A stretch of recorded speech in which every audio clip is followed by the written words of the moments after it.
Hello, and welcome to the fourth entry in the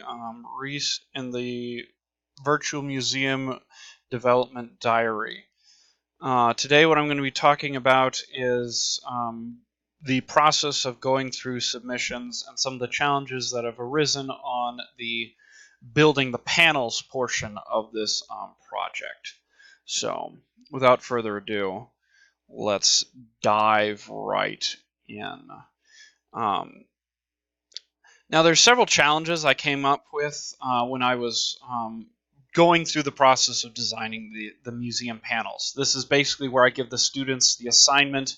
Your task is to design a portion of the museum. Let me pull up the requirement sheet, which of course is on this page. But you can find this on my classroom website. But this is where I give them the instructions. Yes, thank you. I don't care. This is where I give them the instructions. This is where they pick their invention, and then they dive in to do research. And then they put their information into the template. Now, unfortunately, of course, some issues arise. The big issue that we run into, the big common theme, is time and inexperience. Let's talk about time first.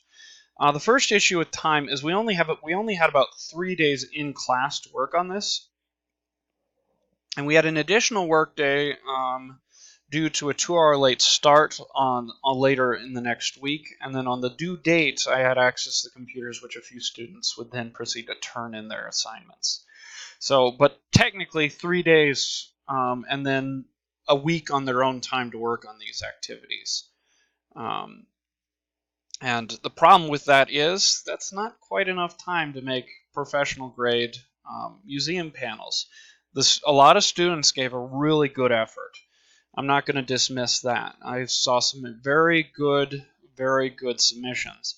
It's just that not near at the numbers that you'd expect if you had 160 students working on it. And so, like, one of the things we run into is the reason why there's limited time to work on this project is U.S. History 2 is a foundation building class. The idea of a U.S. History 2 course or U.S. History course in high school is you are learning key pieces of information to understanding the history of our nation. There's a few other aspects in there, but at the end of the day, your goal is to build a foundation of knowledge. Building a museum is building off of a foundation. This is one of those things that education theory doesn't always necessarily acknowledge, but you have to take time to learn a foundation of knowledge to build off of something. When you're building a building, you don't just build it in the sand, you build it on a concrete block that you built up beforehand.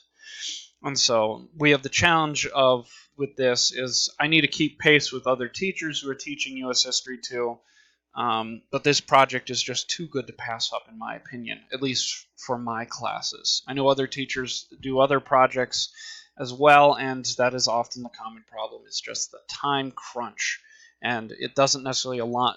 The projects don't necessarily align with our goals of helping these students with their foundation of knowledge. But it's still good to occasionally give them a chance to build off of what they have gotten. Anyways, so in an ideal world, there would be time for editing. That would include the students doing some editing of each other's work, of their own work. The teacher would do more editing. I would have a chance to actually look at people's work before they submit the finished product more. There would be time spent on getting the formatting just right, because that's a challenge as well. And then there would also be review time for checking sources to make sure, are you using valid sources, and is the content you're producing your own based on good source material. Checking for accuracy. So that's kind of the biggest challenge. Now, the other challenge is the learning curve, and the learning curve comes from several different things. For one thing, designing the museum requires learning a specific set of editing rules and writing rules that students just aren't familiar with. As in English classes, the goal of them is to help students get used to writing get good at writing, and they're taught a particular format. And the virtual museum throws all the formatting they're familiar with out the window and says, you need to do it this way. Once again, that's one of those foundation challenges. Once you learn how to write, it takes some adjustment, but not near as much adjustment to change up writing styles. But usually when you change things up, it's because you've achieved a certain level with what you've already got, and then you can try different things. And so there's a learning curve with writing at a level that's accessible to the average museum goer. There's the challenge of editing the thing so that it all fits on one page, that technical aspect, which students don't necessarily really understand why, but the reason why it has to fit on one page is because Unreal Engine doesn't take Microsoft Word documents. But the Word documents are the easiest thing to edit and track sources with. And so I take the Word documents when I'm done, I convert them into PDFs, I convert them into images, and then I convert them into deferred decals. I'll probably talk about that in the next episode. So if it all sounds like a bunch of technical jargon, it is, and I'll talk about it later.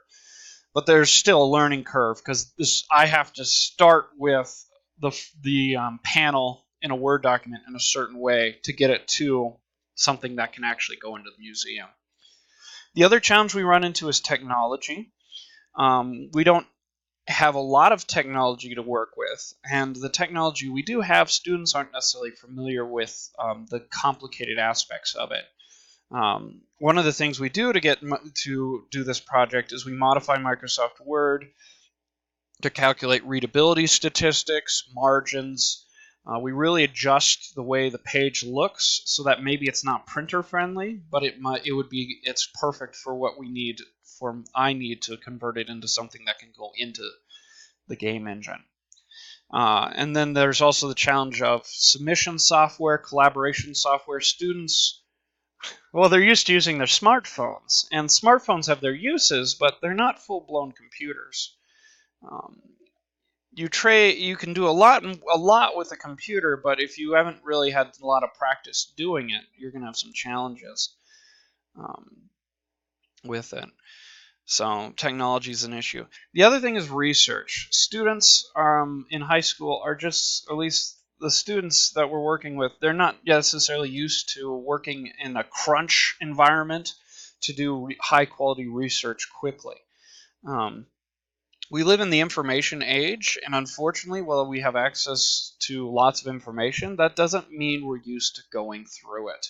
I think this is one of the biggest challenges of teaching students and students learning in the 21st century is, yeah, we have access to information that people could only dream of having access to, but it's not all valid, it's not all that usable, and it takes some getting used to figure out, how do I determine if a source is valid? How do I quickly go through multiple sources to find what I want or need to know? There's this synthesizing and processing that you on the human end of things has to do to make the information age more than just a blur of millions upon millions of websites, books, and other things. So those are kind of the challenges we run into. I'm thinking of the way to counteract a lot of these challenges. What I'm going to look at doing in future semesters is taking some of the submissions I have this year, because a lot of them aren't perfect. I'm going to take the best ones, edit them as much as I can on my end, but my goal is to fill the museum and start laying out where I need to put in props that I need to design in different software. Somebody recommended to me in my last video some software to use, so I need to take time to learn how to do that. But I kind of also want to figure out how much space and what space I have to work with. And so kind of what my goal right now is, a lot of the submissions aren't perfect. I'm going to take the best of the best, do as little adjustment as I can to get them in. And then in future classes, I'll have some classes that instead of doing new research, their goal is to spot check previously made entries. I'll have another group that their job is to, another class that's job is to sift through and edit the documents and format the documents. And essentially what I'll do is I'll take the individual class sections, and instead of having them all produce museum panels and then filter through and figure out which ones work, I'll be having some classes do different steps of the design process. Unfortunately, this means that no student will get to be involved in the entire process from start to finish, but it will kind of give them an idea of what the modern workforce looks like in many cases, where you are just a part of one step in the machine, and your job is to do the best you can on the step you have, and then pass the project on for the next section. So basically, we're going to apply assembly line to designing this museum. But that's about all I've got to say for this fourth entry. I didn't get it through as much as I would have liked, but I want to keep this video short-ish. But I just want to say, for the next diary entry, I think I'll be talking about how do I take the entries that I can work with, edit them a little bit so that they fit the formatting just right, and then convert them into something I can put into the museum. So I guess until later.